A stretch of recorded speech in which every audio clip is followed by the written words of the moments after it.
বৃহস্পতিবার আসলেই আমরা ভাবি আজ সন্ধেয় কোথায় যাব কোথায় যাব।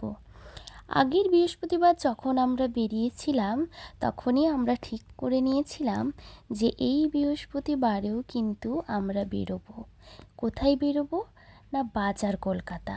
বাজার কলকাতা ওপেনিং হয়েছে বাঁকুড়াতে নতুন।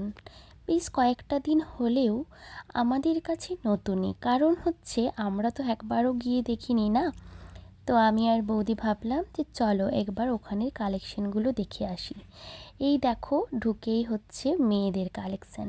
কি সুন্দর সুন্দর কালেকশন, আর তার সাথে কত রিজনেবল প্রাইসে। বেশ সুন্দর লাগছিল আমাদের।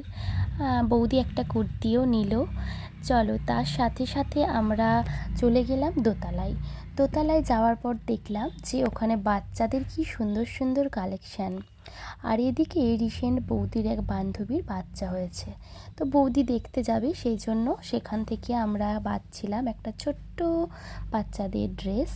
বাচ্চাদের ড্রেসটাও আমরা বেছে নিলাম। এই যে দেখতে পাচ্ছ লাল টুকটুকে ড্রেসটা পুচকোটার জন্য আমরা নিয়েছিলাম। তারপর চলে গেলাম আমরা থার্ড ফ্লোরে। ওখানে ছিল ছেলেদের জামা কাপড়, যেমন সস্তা তেমন কোয়ালিটি। সত্যি বলতে আমাদের খুব খুব ভালো লেগেছে। আমরাও দেখছিলাম কি পছন্দ হয়, তো হঠাৎ করে পছন্দ হয়ে গেল দাদার জন্য একটা টি শার্ট।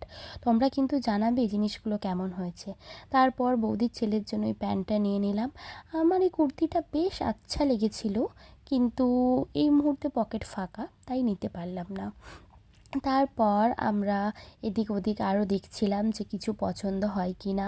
এই বাচ্চাদের ড্রেসগুলো দেখো এত ভালো লাগছিল যে কি বলবো, কি মিষ্টি মিষ্টি কালেকশন। তারপর জিনিসপত্র যা যা নেওয়ার ছিল নিলাম, নেওয়ার পর বিল করে নিলাম। বিল করে নেওয়ার পর আমরা বেরিয়ে গেলাম আমাদের বাড়ির উদ্দেশ্যে। সেই দিন আমাদের অনেকটা টাইম ওইখানেই কেটেছে। সত্যি বলতে ওনাদের কালেকশন খুব ভালো আর রিজনেবল প্রাইসে, খুব ভালো লাগলো।